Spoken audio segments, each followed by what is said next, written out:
చివరి టికెట్. ఒక చిన్న పట్టణంలో విజయ్ అనే ఆటో డ్రైవర్ ఉండేవాడు.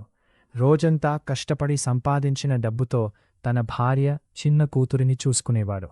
ఒకరోజు రాత్రి విజయ్ ఆటో నడుపుతుండగా ఒక వృద్ధుడు అతని ఆటో ఎక్కాడు. బాబూ, రైల్వే స్టేషన్కి తీసుకెళ్తావా అని అడిగాడు. విజయ్ తీసుకెళ్లాడు.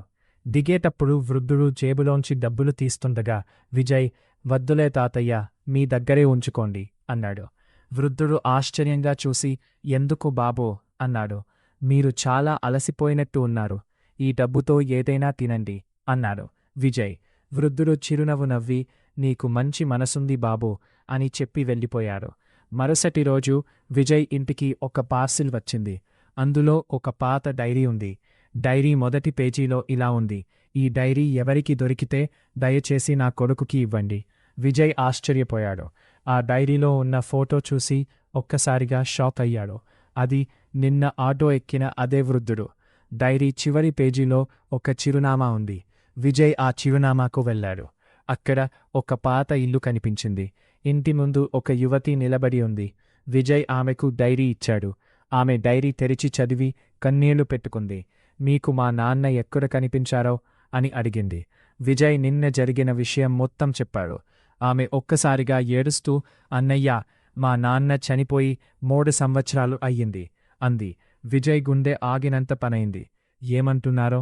ఆమె తన తండ్రి ఫోటో చూపించింది. అదే ముఖం, అదే బట్టలు.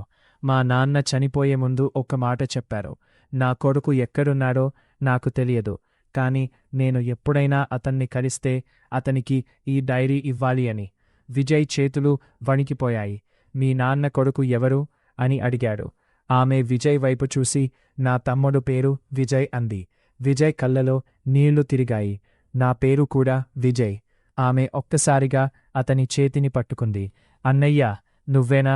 విజయ్ చిన్నప్పుడే తండ్రి ఇంటిని వదిలి వెళ్ళిపోయాడని మాత్రమే తెలుసు.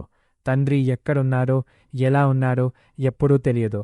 ఆ రోజు విజయ్కి అర్థమైంది, కొన్ని బంధాలు మనకు దూరంగా కనిపించినా విధి వాటిని ఎప్పుడో ఒక్కరోజు మళ్ళీ మన ముందుకు తీసుకొస్తుంది. తన తండ్రి తనను చివరిసారి కలవడానికి 3 సంవత్సరాల తర్వాత కూడా ఒక ఆటో ప్రయాణం రూపంలో తిరిగి వచ్చాడు. విజయ్ ఆ డైరీని గుండెలకు హత్తుకుని ఒక్క మాట అన్నాడు: నాన్న, ఈసారి మీరు ఇచ్చిన టికెట్ నేను జీవితాంతం దాచుకుంటాను.